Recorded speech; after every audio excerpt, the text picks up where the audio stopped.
رسول اللہ صلی اللہ علیہ وآلہ وسلم نے فرمایا، جنت میں ایسے لوگ داخل ہوں گے جن کے دل چڑیوں کی طرح نرم ہوں گے۔ حضرت ابو ہریرہ رضی اللہ تعالیٰ عنہ سے روایت ہے کہ رسول اللہ صلی اللہ علیہ وآلہ وسلم نے فرمایا کہ تم میں سے کوئی شخص جب اپنے اسلام کو عمدہ بنا لے، یعنی نفاق اور ریا سے پاک کر لے، تو ہر نیک کام جو وہ کرتا ہے اس کے عوض 10 سے لے کر 700 گناہ تک نیکیاں لکھی جاتی ہیں، اور ہر برا کام جو کرتا ہے تو وہ اتنا ہی لکھا جاتا ہے جتنا کہ اس نے کیا ہے۔ رسول اللہ صلی اللہ علیہ وآلہ وسلم نے فرمایا، اپنے رب کا ذکر کرنے والا زندہ کی طرح ہے،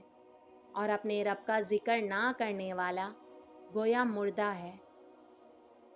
حضرت سیدنا عبداللہ بن عمر رضی اللہ تعالی عنہ بیان کرتے ہیں کہ 4 خوبیاں ایسی ہیں کہ جب وہ تجھے مل جائیں تو پھر دنیا کی باقی چیزیں تجھ سے جاتی بھی رہیں تو تجھے کوئی نقصان نہیں۔ اچھا اخلاق، رزق حلال، سچی بات اور امانت کی حفاظت۔ رسول اللہ صلی اللہ علیہ وآلہ وسلم نے فرمایا، جب تم دعا کرو تو عزم کے ساتھ کرو، اور کوئی دعا میں یہ نہ کہے کہ اگر تو چاہے تو فلاں چیز مجھے عطا کر،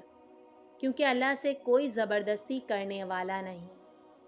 رسول اللہ صلی اللہ علیہ وآلہ وسلم نے فرمایا، جس شخص پر تنگ دستی آ جائے اور وہ لوگوں سے امید لگائے تو اللہ اس کا فاقہ دور نہیں کرتا، اور جو اللہ سے رجوع کر لے اللہ جلد اسے غنی کر دے گا۔